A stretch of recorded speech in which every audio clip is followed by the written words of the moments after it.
Class 12th के history chapter अपना है 9वां, पार्ट है इसका 3। ठीक है, देखते हैं इंपॉर्टेंट क्या क्या बनता है इसमें। सबसे पहले हम डिस्कस करेंगे राजधानियां और दरबार और राजधानी नगर। देखिए क्या होता था, ये जो मुगल शासक थे, आप देखोगे मुगल शासक से भी थोड़ा पहले आ जाओ, अगर आप सल्तनत काल से ही देखोगे ध्यान से, अगर आपने पढ़ा होगा सल्तनत काल और उसके बाद जो मुगल काल है, तो आपको यहाँ पे एक चीज समझ में आ जाएगी कि इन्होंने क्या किया था। जब शासक आते थे अपने अपने अनुसार अपनी राजधानियां चेंज करते थे। जैसे कि कभी अपनी राजधानी किसी ने लाहौर बना ली, तो कोई अपनी राजधानी को दिल्ली ले गया, तुगलकाबाद वगैरह आपने भी सल्तनत काल में पढ़ा होगा। ठीक है, कभी आगरा राजधानी रही है, तो कभी उसके बाद फिर से दिल्ली, कभी फिर साउथ की तरफ भी एक बार ले जाने की कोशिश की गई थी सल्तनत काल में। ऐसे ही मुगल काल में भी राजधानी जो थी वो कई बार एक जगह से दूसरी जगह बदली जाती थी। तो इन सब चीजों को पढ़ते हैं और इसके बाद मुगल दरबार के बारे में भी समझेंगे, और वहां से एक क्वेश्चन कई बार पूछा जाता है, आपको वो भी बताऊंगा। तो शुरू करते हैं टॉपिक को। मुगल साम्राज्य जो था उसका जो हृदय था वो था उसकी राजधानी नगर। क्योंकि देखिए राजधानी जो होती थी, सारे जो ऑफिशियल वर्क वगैरह होते थे वो सब वहीं होते थे, और एक तरह से हम कहें दरबार जहां पे लगेगा वो सबसे महत्वपूर्ण होगा। तो राजधानी जो होती थी, राजधानी या राजधानी नगर जो होता था, वहां पे दरबार लगता था। ठीक है, राजा होता था और राजा के मंत्री वगैरह वहां पे बैठते थे, वहां फैसले लिए जाते थे। ठीक है, बातों चर्चा की जाती थी, जो भी होना था वो सब दरबार से होता था। तो इसलिए हम यहाँ कह सकते हैं मुगल साम्राज्य का हृदय उसकी राजधानी थी। राजधानी जो थी कई बार बदली गई, मैं आपको अभी बता चुका हूं, जैसे कि कभी लाहौर, कभी आगरा, कभी दिल्ली। ठीक है, ऐसे बदली जाती थी। लोधी वंश की अगर हम बात करें, आपको याद होगा 1526 बाबर वर्सेस इब्राहिम लोधी। 1526 में कौन सा युद्ध हुआ था? पानीपत का प्रथम युद्ध। याद आ गया होगा आपको, पार्ट 1 में बताया था। तो अगर हम लोधी की बात करें तो उस समय की जो राजधानी थी वो आगरा थी। तो बाबर ने जब आक्रमण किया और युद्ध जीता, तो उस राजधानी क्षेत्र पे क्या किया? अधिकार कर लिया, यानी बाबर ने वहां पे अधिकार कर लिया। बाबर के शासन के जो 4 वर्ष थे, उस समय जो दरबार लगाया जाता था वो अलग अलग स्थान पे लगाया गया। ठीक है, लेकिन 1560 के दशक, बाबर के बाद की बात करें, उसके बाद हुमायूं, अकबर, शाहजहां, ये सारी चीजें हम यहाँ पे देखने वाले हैं। ठीक है, अगर बाद के समय की बात करें तो 1560 के दशक में अकबर ने आगरा के किले का निर्माण कराया। ये देखो 1 मार्क्स के क्वेश्चन ऐसे पूछे जा सकते हैं आपसे। ठीक है, ये ऐसा क्वेश्चन आ सकता है कि 1560 के दशक में किस मुगल शासक ने आगरा के किले का निर्माण करवाया था। ठीक है, ऑप्शन आपको दे देंगे, अकबर, बाबर, हुमायूं, इस तरीके से आपको पहचानने होंगे। तो आप इन चीजों को, जो फैक्चुअल क्वेश्चन होते हैं, उसको थोड़ा सा ध्यान रखा करें। तो 1560 के दशक में अकबर ने आगरा के किले का निर्माण कराया। इसमें बलुआ पत्थर से इसको बनवाया गया था। बलुआ पत्थर अगर आप ज्यादा डिटेल में जानना चाहते हो तो गूगल कर लो, हालांकि इतना यहाँ पे आपके लिए क्वेश्चन इंपॉर्टेंट नहीं है। क्वेश्चन आपके लिए इंपॉर्टेंट ये है कि 1560 वाली आपको तारीख याद रखनी है। आगे देखिए, यहाँ पे ध्यान से एक टॉपिक आएगा। 1570 के दशक में जो फतेहपुर सीकरी है, यहां पे राजधानी बनाने का निर्णय लिया गया। ठीक है, फतेहपुर सीकरी जो है यहाँ पे इंपॉर्टेंट क्यों है? क्योंकि जो सीकरी था, ये अजमेर में जो जाने वाली जो मुख्य सड़क थी या मुख्य जो रास्ता था, सीकरी जो था अजमेर जाने वाली सीधे सड़क पर स्थित था, यानी मुख्य सड़क पर स्थित था। ठीक है, तो इसलिए यहाँ पे इन्होंने क्या किया, इसको राजधानी बनाने का निर्णय लिया। अजमेर में आपको पता है शेख मोइनुद्दीन चिश्ती की दरगाह है, और आपने ये भी पढ़ा हुआ है इससे पहले कि अकबर वहां पे जाता था। जो महत्वपूर्ण तीर्थ स्थल इस समय में बन चुका था, ये जो शेख मोइनुद्दीन चिश्ती की दरगाह जो है अजमेर वाली, ये इस समय में महत्वपूर्ण तीर्थ स्थल बन चुकी थी और काफी प्रसिद्धि पा चुकी थी। अकबर ने सीकरी की जुम्मा मस्जिद के बगल में शेख सलीम चिश्ती, ठीक है, शेख सलीम चिश्ती के लिए सफेद संगमरमर का एक मकबरा बनाने का आदेश दिया। बिल्कुल डीप बता रहा हूं, ये सारे फैक्चुअल क्वेश्चन हो सकते हैं आपके लिए, आप इनको पढ़ते जाएं। अगर आप इसको लिखना चाहें तो लिख लें, एनसीईआरटी में आपके दिया हुआ है, आप अंडरलाइन भी कर सकते हैं वहां पे। ये याद रखें, ऐसे क्वेश्चन 1 मार्क्स में आने के चांस है बहुत ज्यादा। आगे देखिए क्या हुआ कि 1585 में राजधानी को लाहौर स्थापित किया। अभी मैं आपको क्या क्या बता चुका हूं, स्टार्टिंग में ही मैंने आपको बताया था कि राजधानियां जो थी वो समय समय पर विभिन्न शासकों के द्वारा एक जगह से दूसरी जगह स्थानांतरित की जाती थी। ठीक है, तो लाहौर हो गई, कभी दिल्ली हो गई, कभी आगरा हो गई, ये चलता रहता था। अकबर के बाद के समय में शाहजहां का काल जो है वो बहुत महत्वपूर्ण है, क्वेश्चन वहां से आपके लिए बन सकते हैं। तो शाहजहां जो था उसको इमारतें बनवाने का बहुत शौक था। इसने क्या किया, इमारत बनाने के लिए कई काफी मतलब तरीके ढूंढे, पैसा इकट्ठा करने की, धन इकट्ठा करने की, कर लगाने का। तो इमारत बनाने के लिए पर्याप्त धन जो था उसको इकट्ठा किया।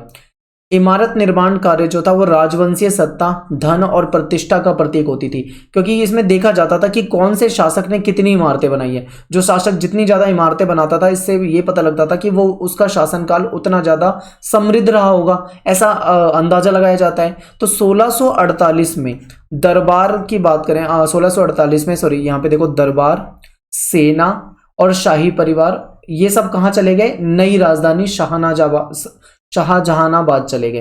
तो शाहजहां ने क्या फैसला लिया कि हम क्या करेंगे, अपनी राजधानी को शाहजहानाबाद में बनाएंगे।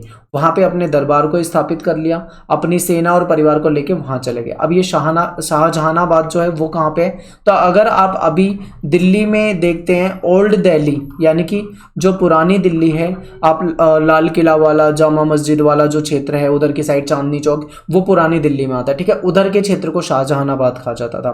तो दिल्ली के प्राचीन रिहायशी नगर में शाहजहानाबाद नाम की एक नई शहरी आबादी वाली, शाही आबादी या शहरी आबादी आप कह सकते हो, वहां पे बसाई गई। यानी कि जैसे कि आप ये समझो, ये जगह है, ये ओल्ड दिल्ली है, तो शाहजहां ने क्या करा, अपना दरबार जो है यहाँ पे स्थापित कर लिया।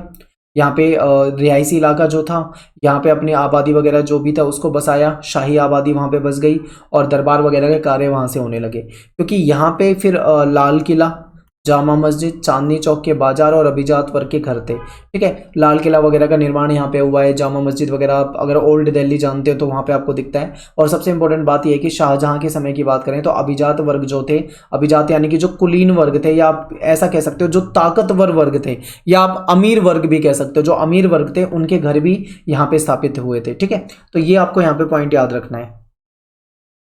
इसके बाद देखिए मुगल दरबार। मुगल दरबार से बहुत ज्यादा क्वेश्चन आपके पूछे जाते हैं, ये आपको याद रखना है, यहां से क्वेश्चन आपके बन सकते हैं। तो मुगल शासन का जो केंद्र था, केंद्र में हमेशा शासक होता था, यानी बादशाह होता था।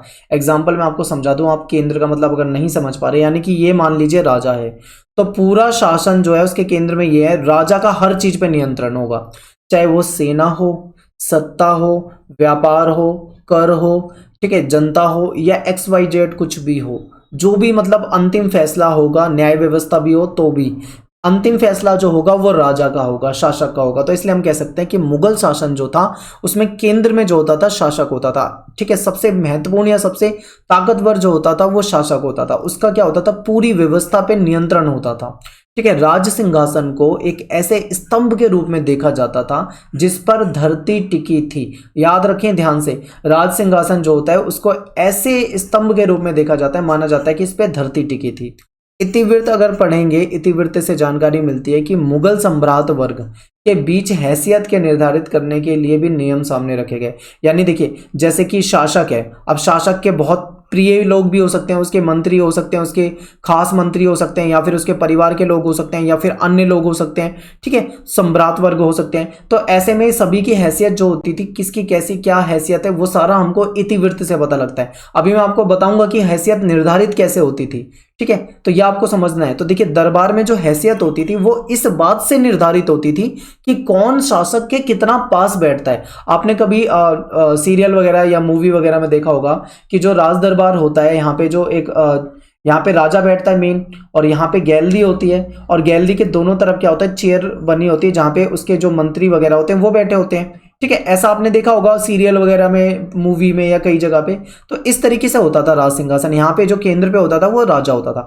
तो यहाँ पे हैसियत ऐसे निर्धारित होती थी कि राजा के सबसे नजदीक कौन बैठा है। मान लो कोई वरिष्ठ मंत्री हो गया, या राजा को कोई खास हो गया, ठीक है, जो भी राजा के सम्राट के, शासक के जो जितने नजदीक बैठता था उसकी हैसियत उतनी ज्यादा मानी जाती थी। यानी जो सबसे नजदीक है वो सबसे पावरफुल और सबसे मतलब ज्यादा हैसियत वाला इंसान माना जाएगा शासक के बाद, ठीक है। तो ये आपको यहाँ पे ध्यान रखना है। तो दरबार में किसी की हैसियत इस बात पे निर्धारित होती थी कि वह शासक के कितने पास बैठा है, या फिर वो शासक के कितना दूर बैठा है। जो जितना दूर बैठेगा वो उसकी हैसियत उतनी कम होती जाएगी। किसी दरबारी को शासक द्वारा दिया गया स्थान जो होता था बहुत महत्वपूर्ण होता था। शासक योग्यता के अनुसार महत्व देता था। जैसे लगता था कि शासक को कि ये व्यक्ति बहुत योग्य है, तो शासक उसको महत्वपूर्ण पदवी दे सकता है, महत्वपूर्ण पद दे सकता है, और उसको महत्वपूर्ण उसकी वैल्यू बहुत ज्यादा हो जाती थी। ये आप समझ लीजिए। एक बार जब बादशाह सिंहासन पर बैठ जाता था तो किसी को भी अपनी जगह से कहीं जाने की अनुमति नहीं होती थी, जो जहां पे बैठा है वो वहीं बैठा रहेगा, ठीक है, बादशाह के बैठने के बाद। दरबार में बोलने के जो नियम होते थे, शिष्टाचार होते थे, वो पहले से निर्धारित है। लोगों को पता था कि भाई किसी को भी शासक के सामने ऊंची आवाज में बात नहीं करनी है, किस तरीके से बात करनी है, शिष्टाचार वगैरह का पूरा मतलब पहले से नियम बनाए हुए थे, उन नियमों का पालन जरूर करना होता था। अगर कोई शिष्टाचार का उल्लंघन कर दे, मान लो नहीं मानता किसी बात को, तो उसको सजा दी जाती थी, ठीक है, उसको दंड दिया जाता था। अभिवादन यानी जैसे अभिवादन करते ना, हम जाते हैं स्कूल में अपने टीचर को नमस्ते करते होंगे, या हम अपने परिवार में किसी को नमस्ते, या जो भी आप जैसे भी आप अभिवादन करते होंगे, प्रणाम वगैरह। तो अभिवादन जो होता था, अभिवादन के तरीके से भी हैसियत का पता लगता है। एग्जाम्पल मैं आपको यहाँ पे देता हूं, जिस व्यक्ति के सामने, ध्यान दो, जिस व्यक्ति के सामने ज्यादा झुककर अभिवादन किया जाता है, यानी ज्यादा झुककर अभिवादन किया जाता है, उस व्यक्ति की हैसियत उतनी ज्यादा मानी जाती थी, ठीक है। ये पॉइंट आपको ध्यान रखना है, जिस व्यक्ति के सामने ज्यादा झुककर अभिवादन किया जाता है, वह व्यक्ति हैसियत में उतना ऊंचा माना जाता था। कुछ इस प्रकार से आप ये समझिए। तो यहाँ पे देखिए, ये जो पॉइंट मैं आपको बताते जा रहा हूँ, इसको बिल्कुल आपको ना एक कहानी की तरह समझते हुए चलना है, ठीक है, याद कुछ नहीं करना है। जब जो आपको फैक्ट नजर आए उसको आप नोट डाउन कर सकते हो।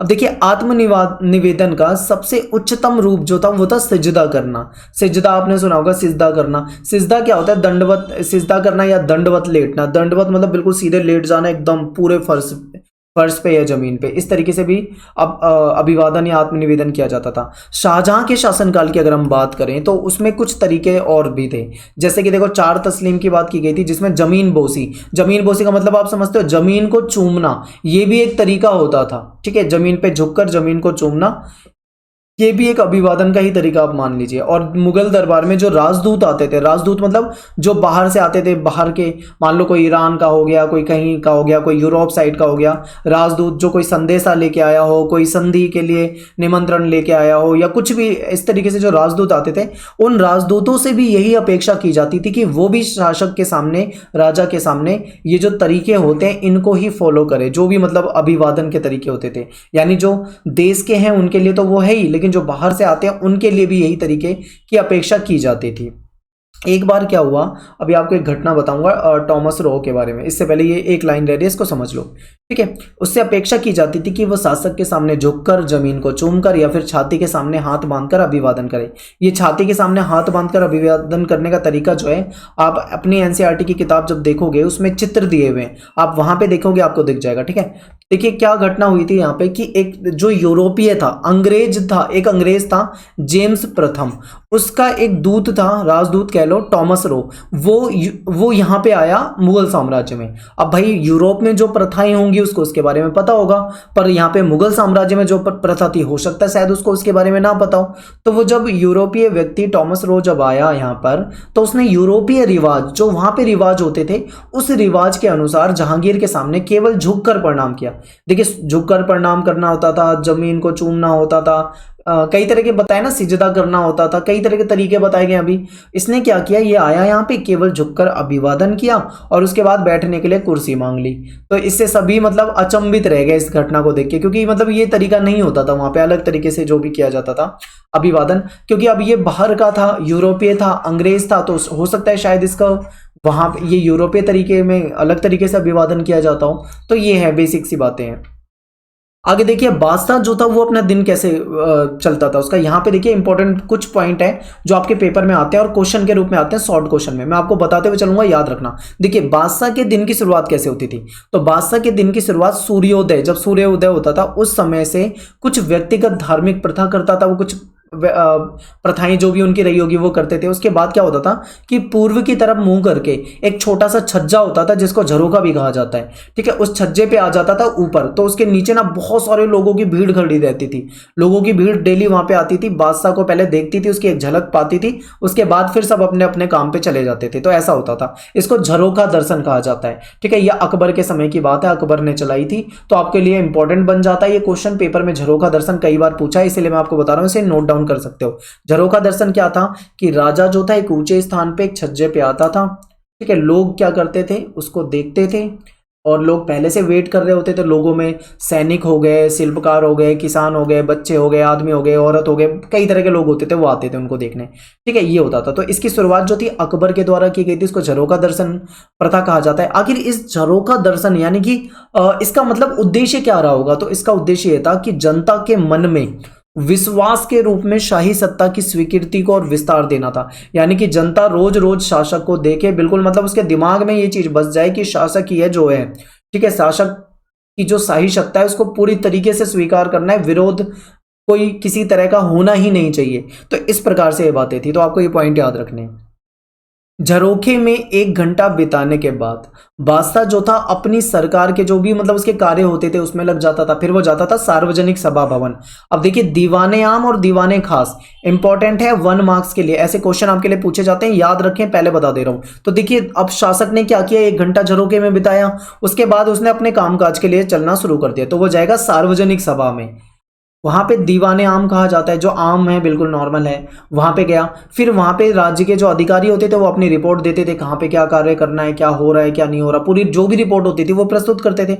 वहां पे 1 घंटा, वहां पे मतलब लगभग उसके 2 घंटे बिताने के बाद बादशाह जाता था दीवाने खास। अब ये आपको याद रखना है, दीवाने आम जो सार्वजनिक सभा है, नॉर्मल है, दीवाने खास जो है वो एक तरह से प्राइवेट या निजी समझ लो। यहाँ पे निजी सभा होती थी और यहाँ पे गुप्त मुद्दे यानी गोपनीय जो मुद्दे होते थे उस पर चर्चा की जाती थी। कोई प्लानिंग, कुछ भी XYZ करना हो, या कोई युद्ध की तैयारी हो, या कुछ मतलब प्लानिंग, षड्यंत्र या कुछ भी हो, तो इनके लिए जो गुप्त रूप से जो भी मतलब प्लानिंग की जाती थी वो दीवाने खास का कार्य हो जाएगा। ठीक है। राज्य के जो वरिष्ठ मंत्री होते थे वो शासक के सामने अपनी याचिका प्रस्तुत करते थे, जो भी मतलब उनको समस्या या जो भी कोई भी उनकी बात हो उसको। और जो टैक्स अधिकारी होते थे यानी जो कर लेने वाले अधिकारी होते थे वो क्या करते थे, जो भी हिसाब किताब यानी कितना टैक्स लिया दिया, कहाँ से कितना टैक्स आना है, कोई कमी घट रहा है, बढ़ रहा है, जो भी मतलब उससे रिलेटेड चीजें होती थी वो वहां पे उसका ब्यौरा पूरा शासक को देते थे। बादशाह जो होता था वो उच्च प्रतिष्ठित कलाकार, जो बहुत अच्छे कलाकार होते थे, उनके कार्य को देखता था। और वास्तुकार जो भवन निर्माण, इमारत निर्माण वगैरह में लगे रहते थे या फिर उसका मैप वगैरह बनाने में लगे रहते थे, तो उनके द्वारा क्या होता था, उनका जो नक्शा उनके द्वारा बनाया गया था उस नक्शे को शासक देखता था। ठीक है। उसके बाद यही सारे काम होते थे, यहाँ पे होते थे। ठीक है। दीवाने आम और दीवाने खास दोनों आपको याद रखना है। ठीक है, बिल्कुल इंपॉर्टेंट है। अगर त्योहारों की बात करें तो जो त्योहार के अवसर होते थे बहुत ही मतलब अलग माहौल हो जाता था, सजावट वगैरह की जाती थी बिल्कुल एकदम। ठीक है, तो ये आपको पॉइंट बिल्कुल याद रखना है।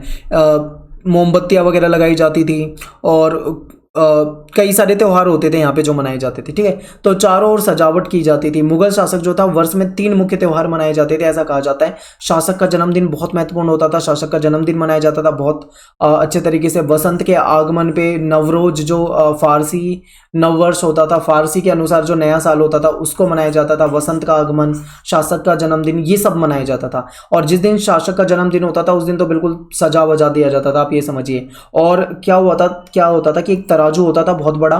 ठीक है, उसमें एक तरफ शासक को बिठाया जाता था, शासक को तौला जाता था और उतनी ही दूसरी तरफ चीजें उसके तौली जाती थी शासक के वजन के बराबर। ठीक है, और फिर वो जो वस्तुएं होती थी वो दान में बांट दी जाती थी। ठीक है, आपने ये तौलने वाली प्रथा पहले भी सुना होगा। कई बार क्या होता था, लड्डुओं में बांटा जाता था। कुछ अन्य जगह भी हमने पढ़ा है ऐसा, लड्डुओं में बांटा जाता था और वो जो लड्डू होते थे वो लोगों में बांट दिए जाते थे। तो ऐसा भी होता था। ठीक है, तो ये मुगल दरबार हो गया। झरोखा वाला बहुत इंपॉर्टेंट है और दीवाने आम और दीवाने खास बहुत इंपॉर्टेंट है, क्वेश्चन बन सकता है वहां से। अब देखिए, पदवियां, उपहार और भेंट, ये भी इंपॉर्टेंट है, यहां से भी आपके क्वेश्चन बन सकते हैं। पदवियां आखिर होता क्या है? देखो, ये एक सम्मान है या आप ये कह सकते हो सम्मान में दिया हुआ कोई पद है। जैसे मान लो सेना होती है, सेना में एक पद होते हैं, जनरल वगैरह बड़े बड़े पद होते हैं। ठीक है, ऐसे ही पदवियां जो होती थी ये भी यहाँ पे दी जाती थी। तो देखते हैं कैसे होता है। राज्य अभिषेक के समय, ठीक है, राज्य अभिषेक के समय या फिर किसी शत्रु पर विजय के बाद मुगल बादशाह जो था वो विशाल पदवी ग्रहण करते थे, पदवियां ग्रहण करते थे। ये एक साथ है। ठीक है, पदवियां ग्रहण करते थे। मुगल सिक्कों पर बादशाह की पूरी पदवी लिखी होती थी, पदवियां वगैरह लिखाई जाती थी। जो योग्य व्यक्ति होते थे, जो बहुत ही योग्य होते थे, ठीक है, उनको पदवी देना मुगल राज्य का राज्य तंत्र का एक महत्वपूर्ण पक्ष था। पदवियां क्या होते थे, अपने नाम के आगे या फिर किसी को कोई पद दे देना, नाम के आगे कुछ उपाधि वगैरह लगा देना, ये भी बहुत चलता था मुगल साम्राज्य में। तो आगे देखिए, किसी व्यक्ति की जो उन्नति होती है वो भी इस चीज पे निर्धारित होती थी कि उस व्यक्ति ने कितनी पदवी, कौन सी पदवी धारण कर ली है। ठीक है, मान लो कोई पदवी है वो बहुत ऊंचा सम्मान माना जाता है, कोई दूसरी पदवी है वो थोड़ा कम माना जाता है। तो जिस व्यक्ति ने सबसे ऊंचे सम्मान वाली पदवी धारण कर रखी थी या उसको मिली हुई थी राजा के द्वारा, तो वो उतना ज्यादा क्या हो जाता था, उतना प्रतिष्ठित व्यक्ति हो जाता था, या फिर उसकी उन्नति उसी से नापी जाती थी, देखी जाती थी। उच्चतम मंत्रियों में से एक को दी जाने वाली, जो राजा के मंत्री होते थे, जो बड़े बड़े मंत्री होते थे, उसमें से किसी एक को आसफ खां, ठीक है, याद रखें, ये इस तरीके से होगा, आसफ और खां। तो ये एक पदवी होती थी, जो उच्चतम मंत्री होते थे उसको आसफ खां की पदवी का उद्भव पैगंबर शासक सुलेमान का जो मंत्री था कल्पित, उसके द्वारा हुआ था, वहां से ये पदवी आई थी। तो ये बहुत ही महत्वपूर्ण मानी जाती थी, जो किसी उच्च, यानी देखिए राजा के कई सारे मंत्री होते हैं, मान लो 10 मंत्री हैं, तो 10 के 10 को ये पदवी नहीं दी जाएगी। किसको दी जाएगी? जो सबसे योग्य होगा या जो सबसे राजा का खास होगा, उसको क्या दी जाएगी? आसफ खां की पदवी दी जाएगी। ठीक है, तो ये आपको याद रखना है। औरंगजेब ने अपने दो उच्च पदस्थ, जो उसके दो अभिजात मतलब जो थे महत्वपूर्ण, जयसिंह और जसवंत सिंह, ये उसके ज्यादा करीब रहे होंगे, इनको मिर्जा राजा की पदवी दी गई थी। ठीक है, मिर्जा राजा, आसफ खां, कई तरह की पदवियां होती थी जो दी जाती थी। पदवी या तो अर्जित की जा सकती थी, यानी प्राप्त की जा सकती थी अपनी योग्यता दिखाकर, कि भाई बहुत योग्य है, शासक उससे खुश हुआ, उसके कारनामों से खुश हुआ, उसके कार्य से खुश हुआ, तो उसको पदवी दे दी। या तो ये अर्जित करने का तरीका है, या फिर दूसरा तरीका था पैसे, यानी पैसे दे के भी मतलब पदवी ली जा सकती है। मैं आपको एक एग्जांपल देता हूं। ठीक है, आज के समय में अगर हम देखें तो जैसे आप कोई कॉलेज वगैरह की पढ़ाई करोगे, आप डिग्री वगैरह आपको लेनी है, तो दो तरीके होंगे। या तो आप उसको मेहनत करके, पढ़ाई करके, अच्छे से मतलब बहुत हार्ड वर्क करके पास करके एग्जाम को, फिर वो पदवी लो, वो डिग्री लो आप एक तरह से।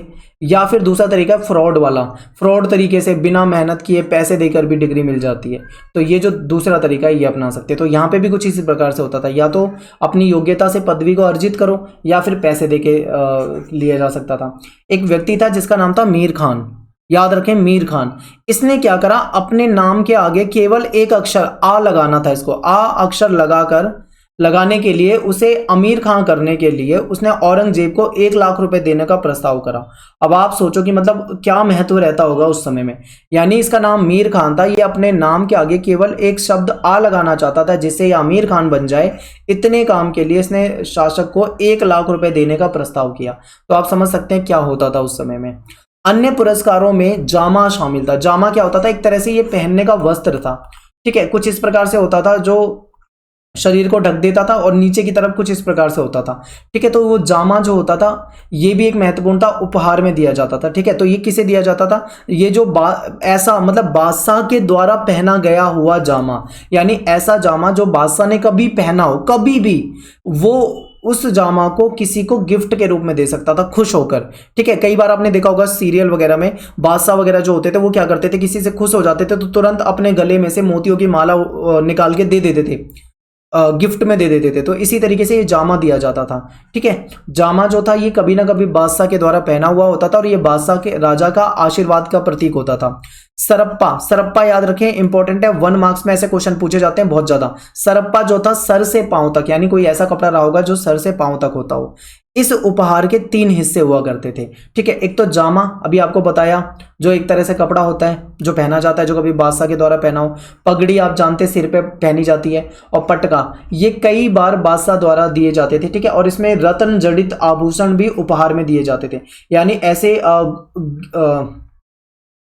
आभूषण मतलब गहने, ऐसे गहने भी दिए जाते थे जिसमें रत्न लगे होते थे, रत्न जड़े होते थे। ठीक है, तो ये गिफ्ट वगैरह लिए दिए जाते थे। तो ये आप यहाँ पे याद रखेंगे। बहुत ही खास परिस्थितियों में, मान लो कोई बादशाह का बहुत ज्यादा खास हो, या किसी ने कुछ ऐसा कार्य कर दिया जिससे बादशाह बहुत खुश हो गया हो, तो ऐसे में कमल की मंजरियों वाला रत्न जड़ित गहनों का सेट दिया जाता था। यानी गहनों का सेट दिया जाता था जिसमें रत्न वगैरह खूब जड़े होते थे। ये किसको दिया जाता था? ये विशेष को ही दिया जाता था। एक दरबारी, ठीक है, यहाँ पे ये टाइपिंग की मिस्टेक है, ये भाषा नहीं आएगा यहाँ पे। एक दरबारी शासक लिख लो या फिर राजा लिख लो। एक दरबारी राजा के पास कभी भी खाली हाथ नहीं जाता था। वे या तो नजर के रूप में, नजर मतलब गिफ्ट देना, नजराना देना, या तो नजर के रूप में थोड़ा सा धन लेकर जाएगा, या पेशकश के रूप में मोटी रकम, मतलब मोटी रकम को पेशकश के कहा जाता है, और नजर का मतलब है थोड़ा सा धन। ठीक है, तो जब भी कोई व्यक्ति दरबार में जाता था शासक के पास, तो खाली हाथ नहीं जा सकता, या तो कुछ थोड़ा सा धन लेके जाएगा या फिर मोटी रकम लेके जाएगा, और ये बादशाह को पेश की जाती थी, यानी बादशाह को गिफ्ट के रूप में दी जाती थी। ठीक है, अपनी तरफ से नजराना देते थे वो। तो यहाँ पे हमारा जो टॉपिक है वो खत्म हो चुका है, और यहाँ पे आपको ये चैप्टर थोड़ा सा बड़ा ज़्यादा लगेगा, और हो सकता है आपको ज़्यादा अच्छे से पढ़ने में दिक्कत आ रही हो, समझने में दिक्कत आ रही हो, पर आप घबराओ नहीं, चैप्टर की वीडियो को अच्छे से देख लो। मैं आपको जब लास्ट में इंपॉर्टेंट क्वेश्चन कराऊंगा तो इस चैप्टर से बहुत ही लिमिटेड क्वेश्चन आते हैं, केवल 3 से 4 क्वेश्चन है जो हर साल पूछे जाते हैं, रिपीट होते हैं, उनसे बाहर आपका क्वेश्चन नहीं आएगा। ठीक है, लेकिन पढ़ाना तो पूरा ही पड़ेगा आपको हर एक चैप्टर, इसलिए मैं पूरा डिटेल में विस्तार से पढ़ा रहा हूँ। आप टॉपिक को, चैप्टर को बहुत अच्छे से समझो। जब इंपॉर्टेंट क्वेश्चन का समय आ जाएगा, लाइव क्लास का समय आ जाएगा, उस समय मैं आपको चैप्टर वाइज सारे क्वेश्चन डिस्कस कर दूंगा, और वो भी क्वेश्चन डिस्कस कर दूंगा जो पेपर में पूछे जाते हैं। तो आपको बिल्कुल भी टेंशन नहीं लेनी, अभी बस इतना ध्यान देना है कि आप मैक्सिमम से मैक्सिमम अपना समझने का प्रयास करो। ठीक है, वीडियो पसंद आए तो लाइक करो, कमेंट कर दो और शेयर कर दिया करो, शेयर जरूर कर दो। धन्यवाद, जय हिंद, जय भारत।